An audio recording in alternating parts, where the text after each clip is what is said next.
এক কাপ চা শুধু যে চা তা নয়, বরং এর সাথে মিশে থাকে 2 চামচ দুধ এবং 1 চামচ চিনির ভালোবাসা। তান্দুরি চা বা মালাই চা, মাটির কাপের চায়ের সাথে কয়লার সংমিশ্রণের একটা ফ্লেভার, কি যে একটা দারুণ কম্বিনেশন। তাছাড়া জীবনটা হলো 1 কাপ চায়ের মতো, এটা তেমনই স্বাদ দিবে যেমনটা আপনি বানাবেন। খুবই ইচ্ছে করছিল মাটির কাপে মালাই চা খাওয়া, কিন্তু সব জায়গায় তো আর মালাই চা পাওয়া যায় না, তাই চলে গেলাম মালাই চায়ের খোঁজে।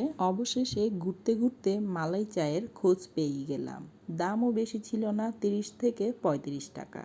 খুবই কম দামের মধ্যে পছন্দের এই চাটা খেতে কিন্তু দারুণ লাগে, এক কথায় অসাধারণ। চায়ের মধ্যেও রয়েছে নানান ধরনের ভ্যারাইটি, তান্দুরি চা, মালাই চা, পনির চা, যার যেটা পছন্দ সে সেই ধরনের ভ্যারাইটি চা খেতে পারবেন।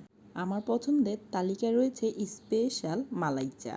এই চা প্রস্তুত করতে ব্যবহার করা হয় কয়লার আগুন, তাই তান্দুরি চা নামেই পরিচিত। চা পরিবেশনের জন্য উপরে দেওয়া হয় চকলেটের গুঁড়ো বা গুঁড়ো দুধ। এরপর রাজকীয় একটা ভাব আনার জন্য কাঁচের থালায় পরিবেশন করা হয়, সঙ্গে দেওয়া হয় টিস্যু। অনেক দূর থেকেও মানুষ আসে এই স্পেশাল মালাই চা খাওয়ার জন্য। আমিও এক চা প্রেমী।